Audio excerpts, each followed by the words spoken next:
ሚስትና ስራ ነው የቸገረኝ። ምን ነበር የተነጋገርከው? ገንዘብ ነው የተነጋገርነው። ስንት? ወደ 1.5 ሚሊዮን ብር።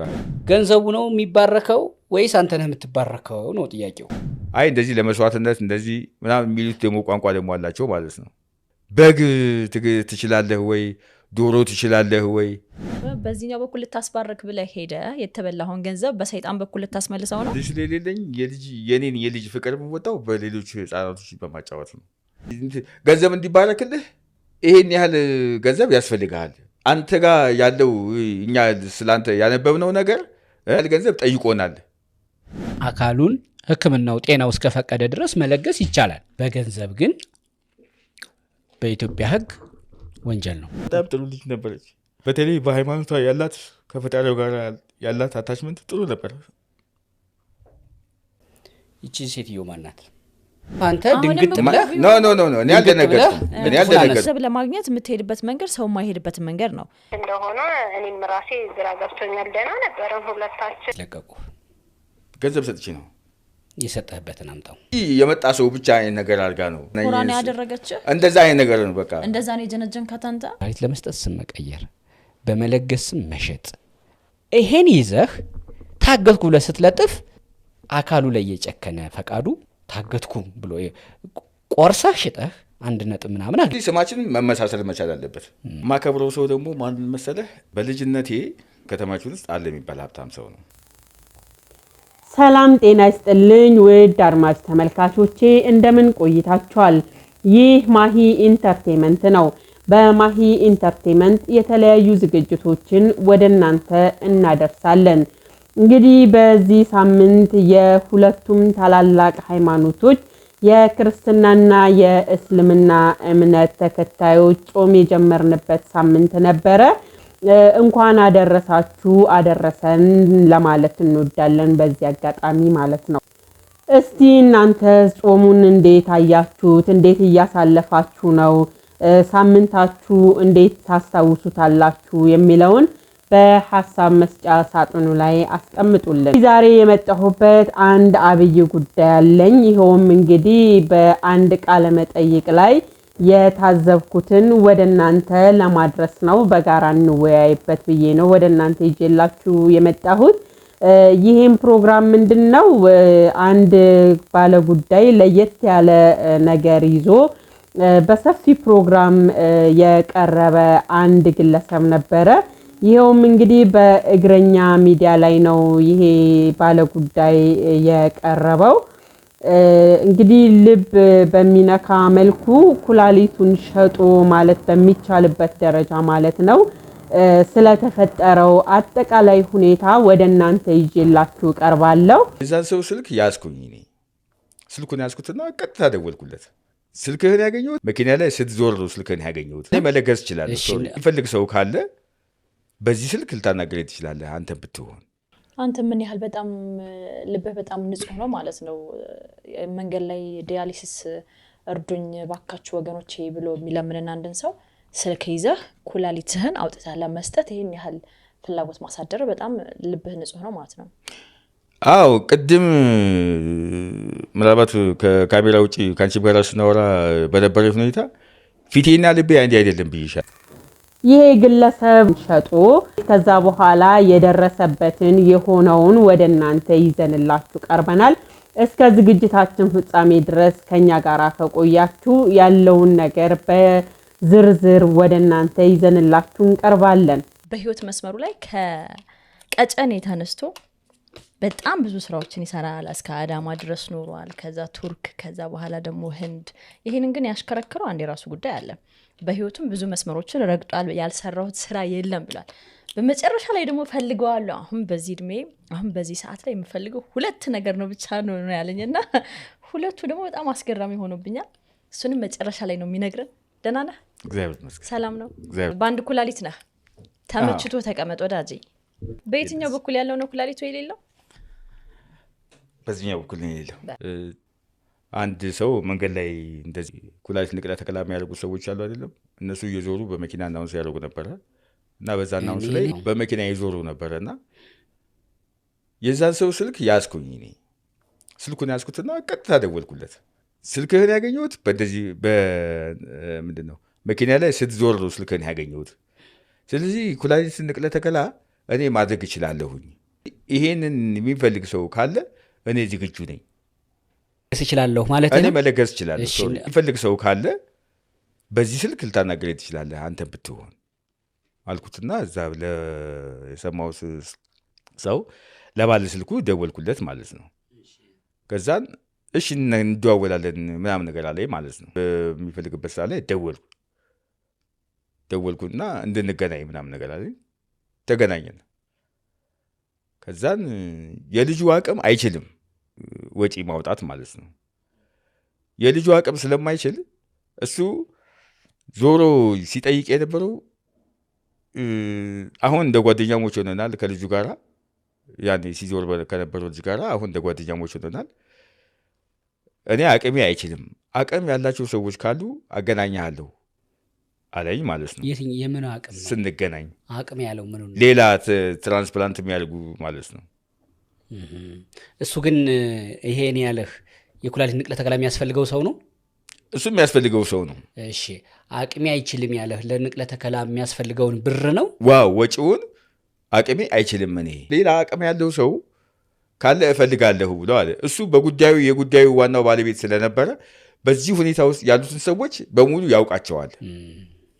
ስለሚያውቃቸው እንደሚያገናኘኝ ለእኔ ነገረኝ። ይህ ፕሮሰስ ለማድረግ ራሱ ኦልሞስት 6-7 ወር አካባቢ ፈጅቷል ማለት ነው። አንተ ምን ያህል በጣም ልብህ በጣም ንጹህ ነው ማለት ነው። መንገድ ላይ ዲያሊሲስ እርዱኝ ባካችሁ ወገኖቼ ብሎ የሚለምንና አንድን ሰው ስልክ ይዘህ ኩላሊትህን አውጥተህ ለመስጠት ይሄን ያህል ፍላጎት ማሳደር በጣም ልብህ ንጹህ ነው ማለት ነው። አዎ ቅድም ምናልባት ከካሜራ ውጪ ከአንቺ ጋር ስናወራ በነበረ ሁኔታ ፊቴና ልቤ አንድ አይደለም ብዬሻለሁ። ለመግለጽ እንደሞከርኩት እግረኛ ሚዲያ ላይ የቀረበው ይሄ ግለሰብ ገና ከመጀመሪያው እጅግ በጣም ደግ ልብ እንዳለው ተመስክሮለት የተነሳ አንድ ግለሰብ ነው። ይህ ግለሰብ የኩላሊት ንቅለ ተከላ ለሚያስፈልጋቸው ሰዎች ማስታወቂያ ሲሰሩ አይቼ ኩላሊት ልስጣችሁ ብዬ በደግ ልቤ ከዛ በኋላ ኩላሊት ለመስጠት ችያለሁ በማለት የመጀመሪያውን ፕሮግራም ይጀምራል ማለት ነው። የፕሮግራሙ ይዘት ግን እየቀጠለ በሄደ ቁጥር ምንድነው የሚለው አስፈላጊውን ክፍያ ከፍለውኛል ይላል። ይህ ክፍያ ታዲያ እንደውም ቀላል ብር አይደለም። የደግነቱን ጉዳይ ከተገለጸ በኋላ አንድ አስፈላጊውን ክፍያ ከፍለውኛል ይልና ምን ያህል ብር ተከፈለ ሲባል 1.5 ሚሊዮን አካባቢ ተከፍሎኛል ይላል። እንግዲህ ይሄ ሰው በትክክል እንግዲህ እኛም ለማየት እንደሞከር ነው ኩላሊትን በነፃ የመለገስ ስራ ሳይሆን የመሸጥ ስራ እንደሰራ ነው እንግዲህ ልንታዘብ የቻልነው ማለት ነው። ይህ ሰው እንግዲህ ፍቃዱ ይባላል። ሁለት ቃለ መጠይቆችን ነው በእግረኛ ሚዲያ ያደረገው። የመጀመሪያውን ቃለ መጠይቅ ለማጥራት ለሁለተኛ ጊዜ ይሄንን ቃለ መጠይቅ እንዲያደርግ ተጠርቶ ለሁለተኛ ጊዜ ቃለ መጠይቅ ቀርቦለት ይህንን ቃለ መጠይቅ በሁለት ክፍል ያበቃ ፕሮግራም ነበረ። ፍቃዱ በሁለተኛው ቃለ መጠይቁ ታዲያ 1.5 ሚሊዮን ብር ብቻ ሳይሆን በተለያየ ጊዜ የተለያየ ብር እንደተሰጠው ኩላሊቱን ከመስጠቱ በፊት የተለያዩ ብዙ ብሮች እየተከፈሉት እንደነበረ ገልጿል ማለት ነው። ስለዚህ እኛ በአጠቃላይ ምንድነው 1.5 ሚሊዮን ብር ብቻ ሳይሆን ከዛ በላይ የሆነ ክፍያ እንደተከፈለው አብራርቷል ማለት ነው። ይሄንን ብር ታዲያ እንዲባረክልኝ በማለት መርጌታ የሚል የቲክቶክ ፔጅ አየሁኝና ብርን ባርካለን ይሄንንም ክፍያ የምትከፍሉት ከውጤት በኋላ ነው የሚል ነገር ስላየሁኝ እቺ ነፃ የምትለዋ ነገር ሳበችኝና ስልካቸውን ይዤ ደወልኩላቸው ይላል። ከደወለላቸው በኋላ ተጀመሪያውን ክፍያ 1500 ብር መመዝገቢያ እንዲከፍል ይጠየቃል። እሱ በተናገረው መሰረት ማለት ነው። ይህንን 1500 ብር ምንም ጊዜ ሳላጠፋ አስተላለፍኩላቸው ይላል። እንግዲህ የተባለው ክፍያ ከውጤት በኋላ ነው። ነገር ግን እሱ በተደጋጋሚ ይሄን ያህል ብር አስገባ ላንተ ብር ወይም ደግሞ ላንተ ብር እንዲባረክልህ ያስነበብ ነው። ይሄን ያህል ብር ያስፈልግሃል፣ ይሄን ያህል ብር ማስገባት አለብህ በማለት እንግዲህ እሱ እንደገለጸው ወደ 900 ሺህ ብር ካስገባ በኋላ አይ አሁንም ቢሆን ገና ነህ ያለውን ብር በሙሉ አስገባ እየተባለ ነገሮች እንደዛ እንትን እያሉ እሱ ብር ከእጁ እያጠረው ሲመጣ አይ ይሄ ነገር ምንድነው አልበዛም ወይ በሚል ጥያቄ በሚያቀርበላቸው ጊዜ ገና እጅህ ላይ ያለው ብር አላለቀም፣ ስለዚህ ሁሉንም ማስገባ ገና ይሄ ብር እኮ ተመልሶ ላንተ ነው ብለው ጭራሽ እኔን ይቆጡኛል ሲል ነበረ የተናገረው። ይሄ እንግዲህ አስገራሚ የሚያደርገው ነገር ይሄ መርጌታ የሚል ፔጅ አይቼ ነው የሚለው እሱ የፔጁም ስም መርጌታ ስለሺ ይላል ነው የሚለው። ብሬ እንዲባረክ እያለ እንግዲህ በአካል ለማያውቀው በአንድም ቀን ተገናኝተው ስለማያውቁ ሰዎች በአካል እንኳን እንገናኝ ለማለት እንኳን ድፍረቱ አልነበረውም ማለት ነውና በዚህ መልኩ ወደ 900 ሺህ ብር እሱ ባመነው ወይም ደግሞ እሱ በተናገረው መሰረት 900 ሺህ ብር እንደቀላል ለማያውቃቸው ሰዎች አካውንታቸውን ብቻ በላኩለት ሰዎች በማስገባት ሊጭበረበር እንደቻለ ከሙሉ መረጃ የራሴ መረጃ ነው ካለው የባንክ ስቴትመንት ጋር ቀርቦ እንግዲህ በዚህ መልኩ መግለጫውን ሲሰጥ አይተናል። አንዳንድ ነገሮችን መነጋገር ጀመርን። እዛ ምርመራዎች አሉ፣ ተመረመረን። ሁሉም ነገር እዚህ አስፈላጊው ነገር በሙሉ እዚህ ጨረስን ከነዛ ሰዎች ጋር ምናምን ማለት ነው። ከዛን እዚህ ሀገር ውስጥ ነቅለ ተከላ ስለማይደረግ ወደ ውጭ ሀገር ነው የሄድነው። ከሀገር ውጭ መጀመሪያ ቱርክ የሚባል ሀገር ነው የሄድኩት። ከዚህ ይዞን የሄደው ጉዳይ አስፈጻሚ መጨረስ ያለበት ነገር ስላልነበረ ሳይስተካከልልኝ ወይም ደግሞ ንቅለ ተከላውን ሳናደርግ ተመልሰን ወደ ሀገራችን መጣን። ከአንድ ወር ከምናምን ወር ከ15 ቀን ምናምን ቆይታ በኋላ ማለት ነው። ከዛ በኋላ ሌላ አንድ አዲስ ሌላ ምርመራ አድርገን ወደ ህንድ ሄድን። ህንድ የሚባል ሀገር ማለት ነው። ያው ሰጥቼ የመጣሁኝ ያው የተነጋገረውን አስፈላጊውን የሆነ ክፍያ ከፍለውኛል እነሱ። ምን ነበር የተነጋገርከው? ገንዘብ ነው የተነጋገርን። ስንት? ወደ 1.5 ሚሊዮን ብር አካባቢ የተነጋገርን። የቁጥር አካባቢ የለውም። በቃ 1.5 ተነጋገርን። እሺ። እዚህም አንዳንድ ወጪዎች ነበሩ። እነሱን ሁሉ ወጪዎች በሙሉ እነሱ ናቸው የሸፈኑት። እኔ ከራሴ ምንም ያደረኩት ነገር የለም። ምንም ነገር አላደረኩም እኔ።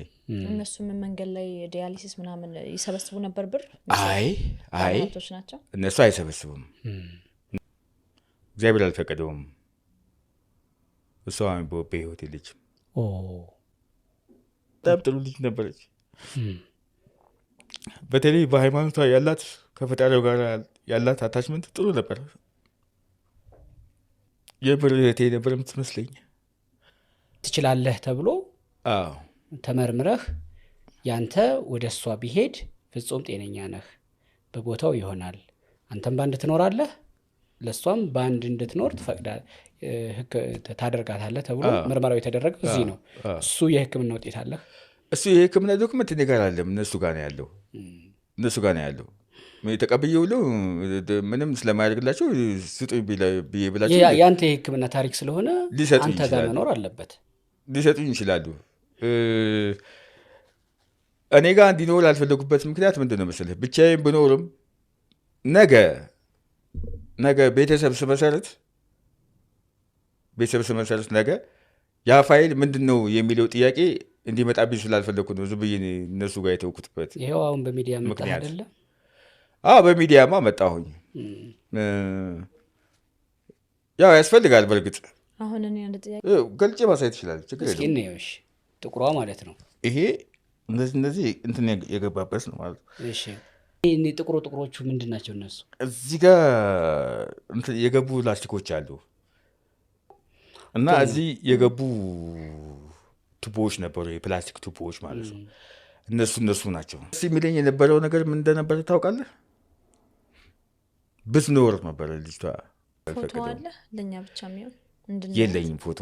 ሁሉ ነገር ያበቃችኝ አንድ አጋጣሚ ነች። ያቺ አጋጣሚ ምንድነው? ስልክ ያው አያለሁ ምናምን ነገርና ፔጁ መርጌታ ስለሺ ነው የሚለው ክፍያ ከውጤት በኋላ የምትል ጽሁፍ፣ በነፃ የምትል ጽሁፍ አነበብኩኝ ምናምን ማለት ነው። ገንዘብ እንዲባረኩልኝ ማለት ነው። አባካይ ነኝ እንደው ይሄ ነገር የሚስተካከልበት መንገድ አለ ወይ እናንተ ጋር ብዬ ደወልኩኝ ማለት ነው። ስደውል አዎ አለ አሉኝ። እዛ መጀመሪያ 1500 ብር እንደዚህ ምንድነው 1500 ብር አስገባ አሉኝ ማለት ነው። ትራንስፈር አደረኩላቸው ማለት ነው። ገንዘብ እንዲባረክልህ ይሄን ያህል ገንዘብ ያስፈልጋል። አንተ ጋር ያለው እኛ ስላንተ ያነበብነው ነገር ይሄን ያህል ገንዘብ ጠይቆናል እና ይሄን ያህል ገንዘብ አስገባ ይሉኛል ማለት ነው። አሁን በመጀመሪያ ገንዘብ መባረክ ሁላችንም እንፈልገዋለን። እኔም ገንዘብ ቢባረክልኝ ደስ ይለኛል። እሳቸው የራሳቸውን አይባርኩም ወይ? እኔ አልሳቅም። ገንዘብ እንዲባረክልኝ አልክ። ኦኬ ገንዘቡ ነው የሚባረከው ወይስ አንተ ነህ የምትባረከው ነው ጥያቄው። ገንዘቡ ነው የሚባረከው። ገንዘቡ እንዴት ይባረካል እንዴ? 1 ሚሊዮን ብር ላይ እንዴት አንተ እኮ ነው አውጪው። ወደ 800 ሺህ ብር ምናምን አካባቢ 900 ሺህ ብር አካባቢ ከላኩላቸው በኋላ ይሄ ነገር አልበዛም እንዴ? ምንድነው? እንዴት ነው እንዴ? ለአንተ እኮ ነው ተመልሶ የሚሰጥህ ብሎ እንደገና ከነሱም ብሶ ደግሞ ይጮሁብኛል ማለት ነው። ሁሉ ትራንስፈር ነው ያደረኩት። እሺ ስለዚህ ያሳያል። አሁን ዛሬ እስከምትመጣ ድረስ ታወራላችሁ? ከነሱ ጋር ወሬ ካቆምኩኝ ቆየው ወደ 3 ወር በአካባቢ ሆነ። ወደ ፖሊስ ጣቢያ ሄደህ ወደ ፍትህ አካላት ክስ መሰረት ካመለከትክ? አላመለከትኩም። የጠፋብኝን ገንዘብ ለማስመለስ አሁንም ከሶሻል ሚዲያ ያልወጣው ሶሳይ ምንድነው የገጠመኝ? ዶክተሮች ደግሞ ገጠሙኝ ማለት ነው። ብዙ ዶክተሮች በዚህ በኢሉሚናቲ ኬዝ ብዙ ዶክተሮች በዚህ በዶክተሬት ሙያ ውስጥ ያሉት ሰዎች ያው መቼም ስልካቸውን ስትወስድ ፕሮፋይል ገብተህ ታያለህ። አዎ ዶክተር ነው ምናምን እዛ ላይ ያው የምታየው ፕሮፋይል ላይ ይወጣል ዶክተር መሆኑ ማለት ነው። እና የአንደኛው ዶክተር አገላለጹ ተመቸኝ። እሱ ኢሉሚናቲ ነው ያልከው? ምንድን ነው አንተ ታውቃለህ ኢሉሚናቲ? ይህ ስድስት ስለዚህ ሰይጣናዊ እምነት እንደሆነ እነሱ ደግሞ ይህን ያህል ተመዝገቡ ይላሉ። ለመመዝገቢያ ይህን ያህል ሳንቲም ዶክተሮች ናቸው። ምን ለማድረግ ፈልገህ ነው አሁን ደግሞ እዛ ውስጥ የገባኸው? እዛ ውስጥ ደግሞ የገባሁት ምንድን ነው በዛ የተበላሁትን ገንዘብ በዚህ ላስመልስ ፈልጌ። ኦኬ በዚህኛው በኩል ልታስባረክ ብለህ ሄደህ የተበላኸውን ገንዘብ በሰይጣን በኩል ልታስመልሰው ነው። በዛ በኩል ደግሞ እንደገና ይሄን ያህል እንሰጣለን ብሎ ሲሉ በዛ ላስመልስ ነው። እንደገና ወደ 666 አራማጆች ደግሞ ዶክተሮች ወደ እነሱ ጋር ደግሞ ዶክተር ናቸው። እነሱ ዶክተሮች ናቸው። የተለያየ ድርጅት እንትኖችም ቢሆኑ መሪዎች ቢሆኑም አላማቸው አንድና አንድ ነው። የ666ን ሃይማኖት ማራመድ ነው የነሱ አላማ። ግን ስልካቸው የተለያየ ነው። እነዛ ሰዎች ይተዋውቁ አይተዋውቁ አላውቅም፣ ግን ዶክተሮች ናቸው። ዶክተር መሆናቸው በፕሮፋይላቸው ነው ያወቁት ማለት ነው። ለብሰው ቢሆንስ ጋውን መልበስ ዶክተር ከሌ ነኝ ማለት ዶክተር ነው ማለት ነው። በራሴ መንገድ ነው እሱን እንትን ያልኩት ያጠናሁት። የሚለው ማስታወቂያው ምንድን ነው? ተመዝገቡ 24 ሰዓት ባልሞላ ጊዜ ውስጥ ይህን ያህል ገንዘብ እናስገባላችኋለን ይላል። ስለዚህ ሌላ ገንዘብ ለማግኘት ነው እንጂ ሌላ ገንዘብ ለማግኘት ነው ወደዛ የገባው እንጂ ልታስመልስ አይደለም። ይሄኛውን ይሄንንማ በቃ ተበልቷል እኮ ገንዘቡ። መዝገቢያ ክፈል ተባልኩኝ። እሱን ከፈልኩኝ። ጉርዱ ፎቶ ማለት ነው። እሱን ትልካለህ። መታወቂያዬን ላኩኝ፣ ስልኬን ላኩኝ፣ አካውንቴን ላኩኝ። እሺ በቃ አክሴፕት መደረግ አለመደረግህን 24 ሰዓት በኋላ እደውልልሃለሁ አለኝ ማለት ነው። በማን ነው አክሴፕት የምትደረገው? ዋናው መስሪያ ቤት አሜሪካ ሀገር ነው የሚገኘው ነው ያለኝ። በ24 ሰዓት ውስጥ ደወልልኝ። ሲደውልልኝ እሺ ተቀብለውሃል፣ ግን አለ ወርቅ ምናምን ነገር ስለሚያስፈልግህ ለወርቅ መግዣ ልብስ ያስፈልግሃል አለኝ። ልብስ ያስፈልግሃል፣ ለልብስ መግዣ ይህን ያህል ገንዘብ ያስፈልግሃል አለኝ። ከዛ እንዴ መጀመሪያ እኮ ያላችሁት እኮ በመዝገብ ብቻ ነው ያልከው፣ እንዴት እንደገና ተጨማሪ ገንዘብ እንዴት ትጠይቀኛለህ ብዬ ተናገርኩት ማለት ነው። አይ እንደዚህ ለመስዋዕትነት እንደዚህ ምናምን የሚሉት ደግሞ ቋንቋ ደግሞ አላቸው ማለት ነው። እዛ በግ ትችላለህ ወይ፣ ዶሮ ትችላለህ ወይ፣ ምንድነው በሬም ትችላለህ ወይ፣ አቅም አለህ ወይ የሚል ነገር ነው ያነሳብኝ ምናምን ማለት ነው። እኔ ላጤ ነኝ፣ ብቻዬን ነው የምኖረው። ዶሮ አርጄ ቤት ውስጥ ምናምን ነገር ደም ማፍሰስ አልችልም። ምክንያቱም የሰው ቤት ነው ተከራይቼ እየኖርኩ ያለሁት አይደለ። ቤተሰቦቼም ጋር ሄጄ እንደዚህ ላፍስስ ምናምን ብዬ ብላ ቅድም የነገርኳችሁ ታሪክ ነው ያለው። እንደዚህ የሚያደርጉ ሰዎች አሉና ይሄን ገንዘብ ላክና እነሱም መስዋዕትነት ያቀርቡልሃል የሚል ደግሞ መልስ ሰጠኝ ማለት ነው። ዶሮ አርደህ ደም ስታፈስ የምታፈስበት ቦታ ቪዲዮ ማንሳት አለብህ። ስታርድም ምንም ስትልም ደም ስታፈስ ቪዲዮ መስራት መቻል አለብህ ብሎ አሉ። እንግዲህ አሁን ይሄ እንዴት ነው ሰው 2 እጅ ኖሮት ዶሮ ሲያርድ የሚያፈስበትን ቦታ ምናምን ቪዲዮ ምናምን በየትኛው ሁኔታ ነው የሚቀርጸው? ሰው ለገንዘብ ያለው ጉጉት አለ አይደለ? ይጓጓል እኮ እና ስለጓጓሁኝ እኔ አልችልም፣ እኔ ዶሮ ገዝቼ እኔ ራሴ ያፈሰስኩኝ እንደዚህ ሲረጭም ምናምን ለማድረግ ቪዲዮ መስራት አልችልም። ስለዚህ ያለኝ አማራጭ ምንድን ነው? እኔ ፍላጎቴ ትላንትና የጠፋብኝን ገንዘብ ማግኘት ነው ብያለሁ ቅድም። ያንን ገንዘብ ለማግኘት ምንድን ነው እዚህ ጋር አምጣ የተባልኩት ትንሽ ገንዘብ ደግሜ መስጠት ነው ያለብኝ ማለት ነው። አምጣ የተባልኩትን ገንዘብ መልሼ የሰጠው ማለት ነው። ዶሮ የምትገዛ ከሆነ የዶሮውን ካልኩሌት ሰርተው ይነግረዋል። የበግን ካልኩሌት ሰርተው ይነግረዋል ምን ያህል ገንዘብ እንደምታገኝ ማለት ነው። በሬም እችላለሁ ካልክ የበሬውንም ካልኩሌት ሰርተው ይናገራሉ ማለት ነው። በዚህኛው ደግሞ ምን ያህል አጠፋህ ብር?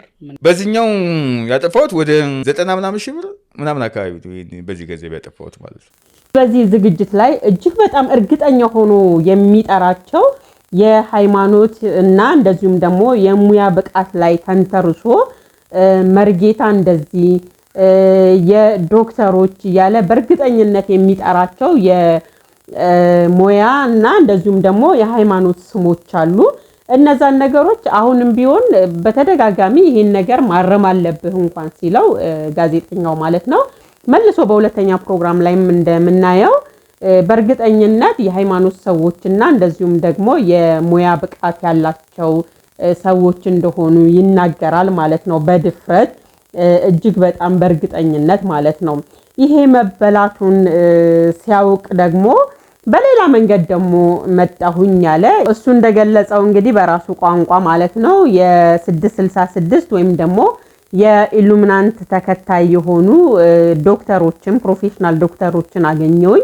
የአንዱ ግለሰብ ወይም ደግሞ የአንዱ ዶክተር አገላለጽ እጅግ በጣም ተመቸኝ ይላል። እንግዲህ ይሄ የመንፈስ አራማጅ ነው ብሎ በራሱ መንገድ ያመነበት እንደዚሁም ደግሞ ዶክተር ነው ብሎ እጅግ በጣም እርግጠኛ በሆነበት ሰው ማለት ነው። ሃይማኖት በኩል አስባርካለሁ ብዬ ነገር ግን ተጭበረበርኩኝ። ይሄንን ሃይማኖታዊ ነገር ካልሆነልኝ ደግሞ በዛ መልኩ የተወሰደብኝን ብር ደግሞ በሌላ መንገድ ወይም ደግሞ በሰይጣናዊ መንገድ ብሬን አስመልሳለሁ ብሎ ደግሞ ወደ ሌላ መንገድ ወይም ደግሞ እሱ በሚጠራው ስም ማለት ነው ወደ ኢሉሚናቲ ወይም ደግሞ 666 ወደሚባለው የመንፈስ አሰራር ደግሞ አሁንም እዛው ሶሻል ሚዲያ ላይ ወይም ደግሞ ቲክቶክ ላይ ባገኟቸው ሰዎች ደግሞ ስልክ ተቀብዬ መደወል ጀመርኩኝ ይላል።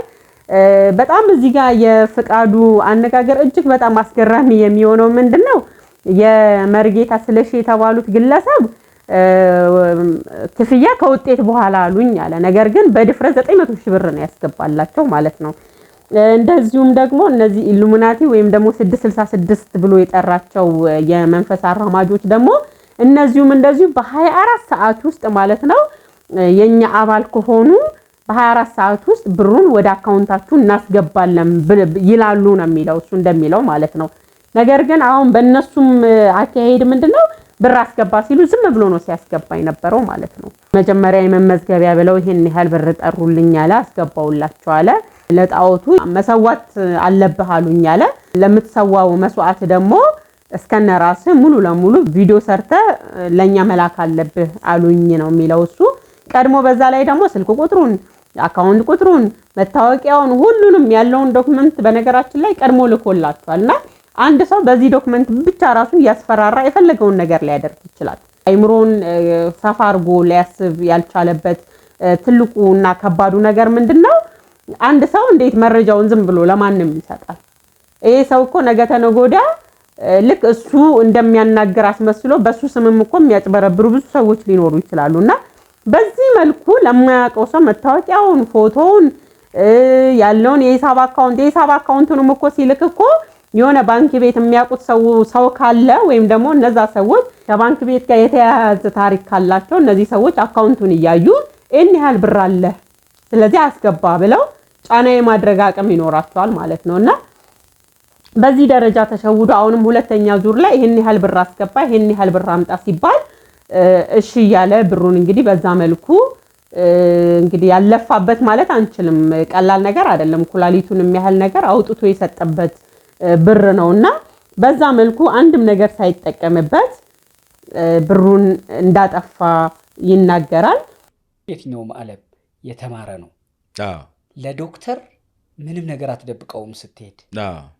እንዲሁም ይባላል ለዶክተር ለንስሐ አባት ለህግ ባለሙያ ያው በሌላ እምነቶች ደግሞ የእምነት አባት ምናምን ለሚባሉት የምትደብቀው ነገር የለም አይደለ ለማንም የማታሳየውን ገላህን የሚሰማህን ስሜት ለዶክተር ነው የምትናገረው ስለዚህ እነዚህ ሰዎች ለመታመን ብለው ያን ተጠቅመው ከሆነስ ዶክተር ነኝ ስላሉህ የሆነ ነገር ለብሰው ስላያያቸው አንተ እንድታመን የፈጠሩት ሊሆን ስለሚችል ደግሞ አንተ ያልከውን ደግሞ ዶክተሮች ናቸው ምናምን ያልከውን 100% አንጥለው ይሄን አርም ማለት ነው ከዛ ውጪ ያንተ ቢጤ የዋሆች አንዴ ይባረክልን አንዴ ደግሞ ምናምን ይያሉ ባይታለሉ ገንዘብ የሚገኘው በልፋትና በስራ ነው ይሄን ስም የሚጠቀሙበትን ምክንያት በጌታ የሚባለው የእንዲህ አይነት ነገሮች ይሄ ዝም ብሎ ያስማት የመተት እንደዚህ አይነት ነገር እነዚህ በዚህ ስም የሚጠሩ ይታወቃሉ የሚል አንተም ራሱ ካንዳንድ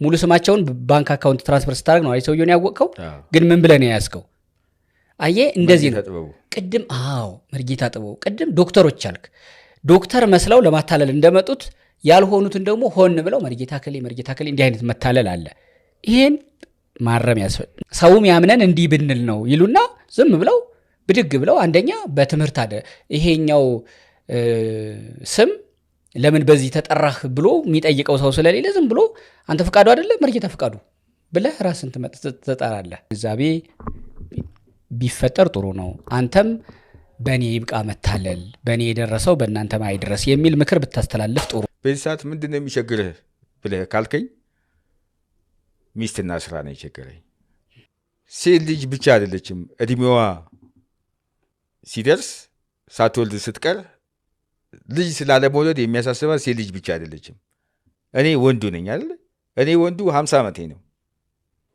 እኔ ያሳስበኛል የዛሬ 10 ዓመት ልጅ በወልድ እኔ ኦልሞስት 60 ነው የሚሞላኝ እድሜ ማለት ነው ልጄ ሲመጣ አባቴ ነው ወይስ አያቴ ነው የሚለኝ ሶ መውለድ ያለብኝ አሁን ነው እግዚአብሔር ፈቃዱ ቢሆን ሰዎች ቢረዱኝና ራሴን መልሼ ባስተካከል ከእንዲህ አይነት ነገር ራሴን አስተካክዬ ነገ የተሻለ ሰው ሆኜ መኖር እፈልጋለሁ ስራ ይስጡኝ መርዳት ያለባቸው ሰዎች ደግሞ ይርዱኝ አላጠፋሁም አይደለም አጥፍቻለሁ ሌላኛው እንግዲህ ፍቃዱ ምንድነው የሚለው እኔ እጅግ በጣም የተቸገርኩት ሁለት ነገር ነው ሲል የገለጸው ሚስትና ስራ ይላል ሁለተኛ ዙር ላይ ሚስት እንደነበረችውና ያለ አግባብ ማለት ያው እንግዲህ ተፈራርመዋል በሽምግልና ያለውን ነገር ጨርሰው ነበረ ነገር ግን ይሄንን ውሳኔ ወስኖ ከሷ ጋር መኖር ባለመቻሉ ብቻ ይሄንን ትዳር እንደፈታ ከራሷ ከፍቅር አጋሩ የነበረችዋ ማዓዛ ከተባለች ሴት ጋር የነበረውን ግንኙነት ራሷም ቀርባ በስልክ ማለት ነው በቀጥታ ጋዜጠኛው ለያቀረበላት ጥያቄ የራሷን ምላሽ ሰጥታለች እንግዲህ ይሄንን ሁሉ ድርጊቶች ሲያደርግ ራሱ እሷ ከሱ ጋር በነበረችበት ሰዓት ነው ምክንያቱም እኔ ልክ ብሬን ስቀም የመጨረሻ ላይ በቃ ለንለያይ ስንል የሰጧትን ብር ተመልሼ ተቀበልኳት ያ ማለት ደግሞ ከነመርጌታ ጋር የነበረኝን ጉዳይ ስላልጨረስኩኝ ከሷ ተቀብዬ ለነሱ ነው ያስተላለፍኩት ይላል እንግዲህ ከሚስት ይልቅ እሱ መርጌታ ነበር በወቅቱ የበለጠበት ማለት ነውና በዚህ ደረጃ እንግዲህ እንደ ሚስት ሆና የቀረበችን ሴት አቃሎ በዛ መልኩ ከሷ ጋር መኖር እንዳልፈለገ ተለያይቷል በጣም በብዙ ነገሮች ፍቃዱ እንግዲህ አወዛጋቢ የሆኑ ኢንተርቪዎችን አድርጓል እኛ ግን በጣም የገረመን ነገሮችን ነው ከናንተ ጋር ልንወያይበት የፈለግነው ማለት ነው። ማከብረው ሰው ደግሞ ማን መሰለህ? በልጅነቴ ከተማችን ውስጥ አለ የሚባል ሀብታም ሰው ነው። ምንድነው ያችን 10 ሳንቲም ሲሰጠኝ ነገ ትልቅ ሰው እንድትሆን ገንዘብ አታባክን፣ ገንዘብ አታጥፋ ብሎ ይመክረኝ ነበረ። ጋሼ ከተማ ከበደ፣ እኔ ጋሼ ነው የምለው። ጋሽ ከተማ ከበደ የኬኬ ኩባንያ ባለቤትና ዋና ሲኢኦ ነው። አይ አሁን እዚህ ጋር ቀን ያለ ይመስለኛል። አሁንም ይልቀቁብኝ። አይ ኑ እንደዛ አሁን ይሄ ሚዲያ የያዩ አላውቅም። እንደ ሁሉና ማስረጃውን ንገረኝ። ምን የሚል ነው? ለምሳሌ እህትና ወንድም ናቸው፣ መስጠት ይችላል። ፈቃዱ ታጌጥዬ ብለን ነው የምናውቀው። ይሄ ሰው እንዴት ፈቃዱ ታደሰ ሆኖ መጣ? የደም ታይፓችን አንድ አይነት ነው። ስለዚህ ስማችን መመሳሰል መቻል አለበት። እሷ አባቷ ስም ከኔ አባት ስም ጋራ መመሳሰል ስላለ ስፖርት ስሜ ፈቃዱ ታደሰ እባላለሁ። ከበርሚል ጊዮርጊስ ጸበል ስመለስ በታጣቂዎች ታግቼ ነው ያለሁት። ከ2.5 ሚሊዮን ብር በላይ ጠይቀውኛል። ይህንን ገንዘብ ካልሰጠኋቸው ይገሉኛል። እባካችሁ ከሞት አድኑኝ። የ6 ቀን ጊዜ ብቻ ነው የሰጡኝ ብለህ ለጠፍክ። እዚህ ጋር ይታያል። መሳሪያ ተደቅኖ ሆነ አንተን በሚያውቅ ሰው ተደወለልህና ስልክህ የት እንዳለህ ፖሊሶች ዲቴክት አድርገው ያውቁታል፣ ያለህበትን ቦታ። ራስን አገትኩ ብሎ መለጠፍ ወንጀል ነው፣ ያሳስርሃል ብሎ ስትመከር ቶሎ አጠፋኸው። ገንዘብ ለማግኘትም ታግቻለሁ የሚልን ድራማ ሰርተህ እንደነበረ ሰማሁ። ይሄ ነገር እውነት ነው። በትክክል ሄጄ ነበረ። ስመለስ ኦሮሚያ ክልል ውስጥ ነው የተያዝኩት። እኔ ገንዘብ ለማግኘት ሌላ አቋራጭ መንገድ ምናምን መጠቀም አልፈልግም። የተለቀቁ ገንዘብ ሰጥቼ ነው። ጠበትን አምጣው። አካውንቱ ነው 2.5 ሚሊዮን ብር ትራንስፈር ያደረገ 2.5 ሚሊዮን ብር አለ የሰጠዋቸው። እዚህ ጋር የጠየቀው እነሱ የጠየቁኝ እሱን ነው። ጠየቁና ያንን ገንዘብ ሰጠ ማለት አይደለም። ከኩላሊቱ በኋላ እኮ የነበረህን ብር በዝርዝር ለዚህ አወጣሁ፣ ለዚህ ተጨበረበርኩ ብለህ አንዳንድ ስራዎች እየሰራሁ ነበር። ነገር በራሱ ላይ ገንዘብ ለማግኘት እንዲህ ለመለጠፍ ይቅርና አንተ እኮ ገንዘብ ለማግኘት ኩላሊት ሽጣሃል። ምን የሚደንቅ ነገር አይደለም። ይሄ ግን እውነትና እውነት የሆነ ነገር ብቻ ነው። ይቺ ሴትዮ ማናት? ማዛ ነች። ምን ናት ያንተ? የሆነ ሰዓት ላይ እንደ ጋብቻ ነገር ምናምን ነገር ተፈጽሞ ነበር ከሷ ጋር በኩላሊት ኬዝ ስላልተስማማን ተለያየን። ስታፈን እሷ ታውቅ ነበረ? ነግረሃታል? እያንዳንዷን ነገር እየነገርኳት ነበረ። ችኮላ ነገር ነው የሆነው እንጂ እኔና እሷ እኮ ስንተዋወቅ እኮ ኦልሞስት 15 ቀን ምናምን እንኳን አይሞላንም እኮ። ለሌላ ሰው እንደዚህ ሚስት እንደምፈልግ ለአንድ ሰው ነግሬኝ ነበር፣ ለሰፈራችን ሰው ማለት ነው። ችግር የለውም እፈልግልሃለሁ ምናምን ብሎ ነበረ ማለት ነው። እና እንደ አጋጣሚ ህንድ ሄድኩኝ ማለት ነው። ከዛ ስመለስ መንገድ ላይ ተገናኘን። አግኝቼልህ ነበረ እና እንደዚህ ፈቃደኛ ከሆንክ ምናልባት ሌላ ካልጀመርክ ምናምን ብሎ አለኝ ማለት ነው። አይ እኔ ሌላም የጀመርኩት ነገር የለም ምናምን ቢሆን በቃ ጥሩ ሴት አለች፣ ጥሩ ቤተሰብ አላት፣ ስራ የሚያምኑ ቤተሰብ አለ ምናምን ብሎ አለኝና ያው ከሷ ጋር አገናኘኝ ማለት ነው። እሷም ጋር 1-2 ቀን ምናምን ነገር ቁጭ አለን፣ አብረን አወራን። ከዛ በኋላ የነበረው ሁኔታ ይሄ ነው። ከውጭ እንደመጣሁ ምናምን ነገር ስለምታውቅ ከውጭ የመጣ ሰው ብቻ አይነት ነገር አድርጋ ነው ያገናኘን። ያደረገችህ እንደዛ አይነት ነገር ነው። በቃ እንደዛ ነው የጀነጀንካት አንተ። ያገናኘን ሰው ከውጭ እንደመጣሁ አይነት ነገር ነው ሲናገረኝ ነበር ውጭ ሀገር። ስለዚህ አንተ ራስን በዛ ቦታ ላይ ያስቀመጥክና እኔ በዛ ቦታ ላይ ያስቀመጥኩኝና በቃ አዎ እንግዲህ ያው ይሄን ነገር እንደዚህ ነው ምናምን ዲቴል አልነገርኳትም እንደዛ። ስለዚህ ህንድ መሄድህንም ቱርክ መሄድህንም እንደ ቢዝነስ አደረግከው ማለት ነው አንተ። እዚህ ጋር ለእኔ ከሷ አዎ በቃ ላይክ እንደዛ ነው ያልኩት እኔ። ለማያውቁ ሰዎች እንደዛ ነው ያልኩት እኔ። እጅህን አንተ ልክ እንደ ዲያስፖራ ማውራቱን ብቻ ሳይሆን ብር ትራንስፈር አረክላት። በቃ ይሄ አንቺ ጋር ይቀመጣላት። ከዛ አምጪ ስትላት 30ውንም 20ውንም 50ውንም እያረክ ደግሞ መልሰህ እንደገና መልሼ ደግሞ ያው ትዳር ውስጥ ገብተህ እንደማያውቅ የነገርከን ታዲያ በአጭር ጊዜም ቢሆን ሞክረህ እንደነበረ ለምን አልነገርከንም? ምን እኮ አሁን እኮ ምን ታሪክ እኮ ነው ይሄ። ምን ወር ያልሞላው አንድ ወር ነው የኖራችሁት? አንድ ቤት ኖራችኋል? አልኖርንም። አቤት ማዚ እንዴት ነሽ? እግዚአብሔር ይመስገን። እንደውም እኮ እንዲህ ትዳር ሁሉ አግብቶ ነበረ እንደዚህ ብዙ ነገሩኝና በሱ በኩል ያለውን ሰምተናል። በአንቺ በኩል ያለውን ልስማ ብዬ። አይ በቃ ሁኔታው ስላልተስተካከሉ ለዛ ነው። ምን ማለት ነው ስላልተስተካከሉ ማለት? በቃ እሱ ስላልፈለገ ብናስታርቃችሁስ? አሁን እሱ እንኳን የሚሆን ነገር ስላልሆነ ነው። እሱ ካልፈለገ ከሆነ እሱ ደግሞ ፈልጋለሁ ካለ ይሆናል ማለት ነው። ወሰን ቆይ እሷ የምትለንን እንስማ ብዬ ነው እንድትነግሪን ብዬ ነው። የፍቅር ጅማሬያችሁም የመለያየት ነበረ። በእርግጥ አሪፍ ነበረ። እሺ። ግን ያው እንግዲህ በጓደኝነት ግፊት ሆነ ይሁን አላውቅም ብቻ እንዴት እንደሆነ እኔም ራሴ ግራ ገብቶኛል። ደህና ነበረን ሁለታችን። እሺ ግን እንግዲህ የጓደኛ ምክር ይሁን አላውቅም፣ እሱም አልፈለገ ይሆናል ትዳር ላይ አላውቅም። የእሱን ለማንኛውም ለምን እንዳልፈለገ ብትጠይቆ ደስ ይለኛል። እኔ ትዳሬን ብዬ ይዤ ነበረ፣ ግን እሱ ደግሞ እንዴት እንደሆነ አላውቅም። የትዳርን ጣይ ህይወታችንን እንጀምር ምናምን ስለው ያው ነገሮቹ አልተስተካከሉለትም መሰለኝ። ቆይ አለኝ። እሺ አልኩ። አሁንም ስጠይቀው ያው መልስ ነው ቃበን እንግዲህ ቢያስጠስ ነው ብዬ እኔም ዝም ካከለኝ ትንሽ የኩላሊቱን ስታውቅ ነው በኋላ ትንሽ መኳረፉ የመጣው። እኔ ውጭ ሀገር እንደነበርኩ ነበረ የምታውቀው። ነገር ግን እኔ ወደ ውጭ ሄድኩት ኩላሊቴን ለመስጠት ለሰው ነው። ይሄን ታሪክ በኋላ ስታውቅ እሷም እንዲህ ነው ብላ አለች። አይ ዋሽቶኛል ሲጀመር አንደኛ ማለት ነው። በነገራችን ላይ ለባለቤት ሁሉ ነገር ነው የሚነገር፣ ምንም መዋሸት አያስፈልግም። ስለዚህ ከሰው እንዴት ነው ልስማ? እኔ በወቅቱ እጄ ላይ ገንዘብ ስለነበረ እና ምልጌታ ባይለክፉኝ ለቤተሰቡ የገለጸበት መንገድ ነበረ። እንግዲህ እነዚህም ቤተሰቦቹንም እስከ መጨረሻው ሰዓት ድረስ ይቅርታ መጠየቅ አልፈለገም። ሆነም ቀረም ከዚች ሴት ጋር የነበረውም ነገር በሷ ላይ የተፈጠረውን ጥሩ ያልሆነ ስሜት እኛም ለመገንዘብ ችለናልና ያንንም ይቅርታ ማለት አልፈለገም። ፍቃዱ በሁለተኛ ኢንተርቪው ላይ ሲመጣ በጣም አቅዶት የመጣው ደግሞ ሌላ አስገራሚ ነገር ነበረ። ይሄ አስገራሚ ነገር እኛን በጣም እጅግ በጣም ያስገረመን ምንድነው? በቃ ማለት የገንዘብ ሰው እንደሆነ ገንዘብ ታርጌት እንደሚያደርግ እኛም የተረዳንበት መንገድ ምንድነው? አንድ የከተማችን ትልቅ ሰው ማመስገን ፈልጋለሁ። ልጅ ሆኜ ሳንቲም ይረዱኝ ነበር ማለት እርዳታ ሳይሆን ሲያረጉለት የነበሩት ለሰራበት ነበር ሳንቲም ሲከፈለው የነበረውና የዛሬ ስንት ዓመት የሆነ ሰርቼ ብር ይከፍሉኝ ነበር ብሎ ወደ ማመስገን ገብቷል። ይሄ ምንድነው? ማን የቱ ጋር ምን ባደርግ ምን ላገኝ ይችላል ብሎ በእርግጠኝነት ካልኩሌሽን ሰርቶ የመጣ እስከሚመስለን ድረስ ማለት ነው። ትናንትና ህይወታቸው ወጥተው የራሳቸው መንገድ እየተራመዱ ያሉት ሰው ብዙ ሰው የሚያውቃቸው አሁን ባሉበት ደረጃ ማለት ነው፣ በቢዝነሱም በስራውም ዓለም ማለት ነው። እሳቸውን ጠርቶ እንግዲህ ማመስገን ፈልጋለሁ ብሏል።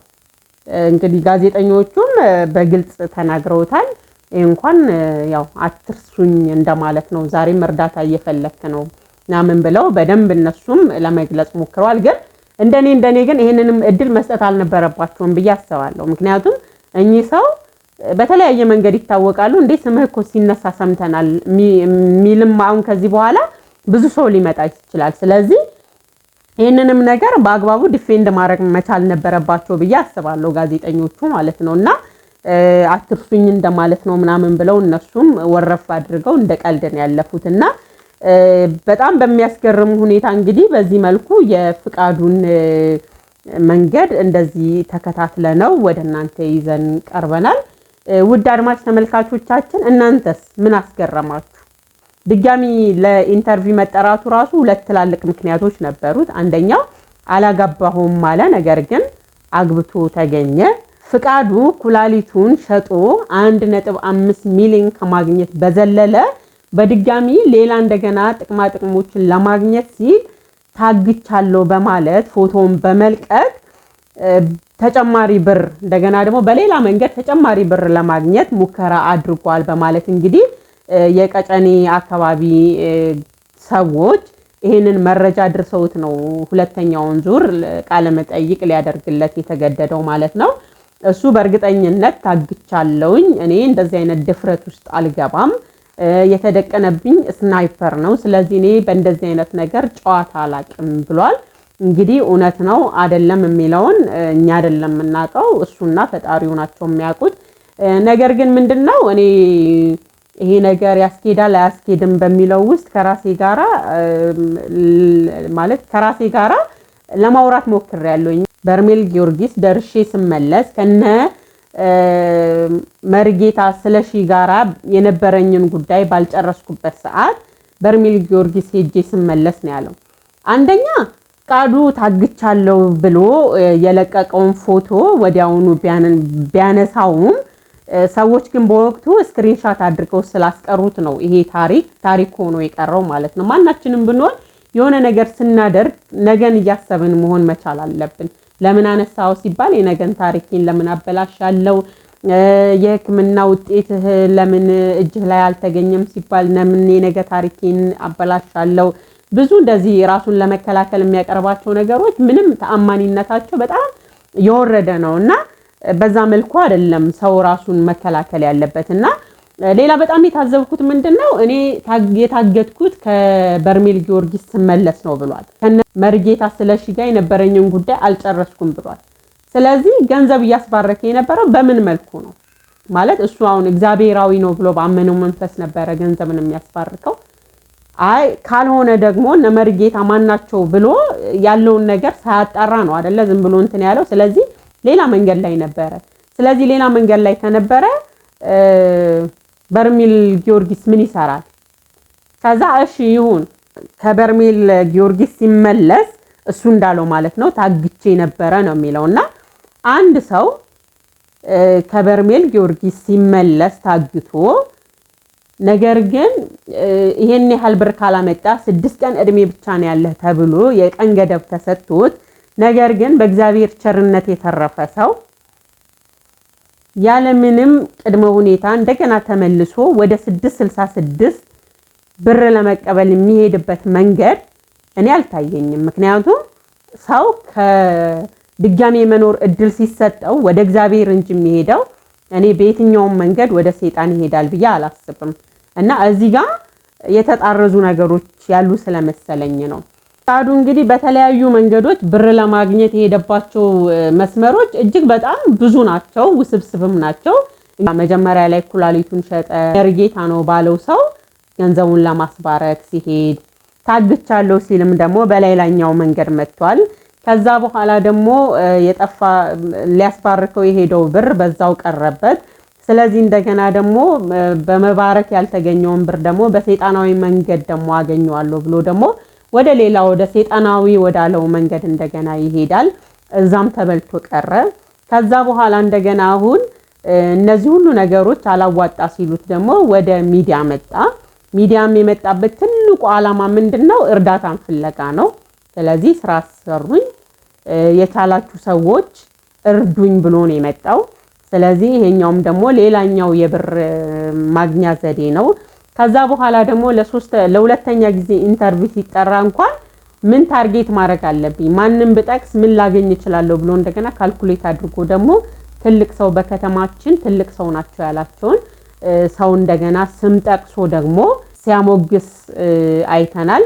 ስለዚህ ከፍቃዱ ምንድነው ብርን ፍለጋ የት ድረስ የሰው ልጅ እንደሚሄድ አይተናል። ነገር ግን ደግሞ የብር መውደድ ምን ያህል መጨረሻው ምን ያህል እንደማያምር ደግሞ የተማርንበት ነው። ስለዚህ ሁላችንም ብር ፍለጋ የያዝነውን ነገር ማጣት እንዳለ ልናቅ ይገባል። ምክንያቱም በተለያየ መንገድ ዛሬ ሰዎች ሿሿ እየተሰሩ ነው ያሉት። የተቀመጠውን ብር ለመጨመር ሲባል ያላቸውን ያጣሉ። ስለዚህ ከፍቃዱም የተረዳ ነው ያንን ነው። ገንዘቤን አስባርካለሁ ሲል ይበላል። አዲስ ብር አመጣለሁ ሲል ሌላ ብር ይወሰድበታል። እንደገና ደግሞ አግኝቻለሁ ብሎ ተስፋ ባደረገበት ያጣል። እኔ አሁን እዚህ ጋር ምንድነው በጣም ጥሩ ልብ እንዳለው ተናገረ። ነገር ግን ጥሩ ልብ አይደለም ያለው፣ ጥሩ የብር ልብ ነው ያለው። ማለት ብር የማግኘት ፍላጎቱ እጅግ በጣም ከፍተኛ ነው እና እሱ መጀመሪያ ላይ ለሰዎች መስጠት ደስ ይለኛል አለ። ግን ለሚሰጠው ሰው አውቆ አይደለም የሚሰጠው ፍቃዱ ማለት ነው። ይሄንን ፕሮግራም በዋነኝነት ለማንሳት የወደድነው ብር መውደድ የትም እንደማያደርስ በሁሉም ነገር ላይ ፍቅር እንደሚበልጥ ሰዎች ለማስተማርም ስለፈለግን ነውና ሁላችንም ከመጭበርበር እንድንድን ሁላችንም በእምነታችን የጸናን በብር ራሳችንን መቀየር እንደሌለብን ከምንም በላይ ሰው እንደሚበልጥ እንድናቅ በዚህ አጋጣሚ ለመግለጽ እንወዳለን። የዛሬ ዝግጅታችን ይሄንን ይመስል ነበረ። እስቲ እናንተስ ከፍቃዱ ምን ታዘባችሁ? ምን የተለየ ነገር አያችሁ? ሚለውን በሐሳብ መስጫ ሳጥን ላይ ብታስቀምጡልን እጅግ በጣም ደስ ይለናል። የዛሬ ዝግጅታችን ለእናንተ ይመጥናል ይሆናል ያስተምራችኋል ያልነውን በዚህ መልኩ ወደ እናንተ አቅርበናል። በሌላ ዝግጅት እንደዚሁ አስተማሪ ለእናንተ ይጠቅማል ቁም ነገር ያስጨብጣል የምንለው ማንኛውም ፕሮግራም ወደ እናንተ ይዘን እንቀርባለን። የዛሬውን በዚያ በቃን። በሰላም ቆዩ።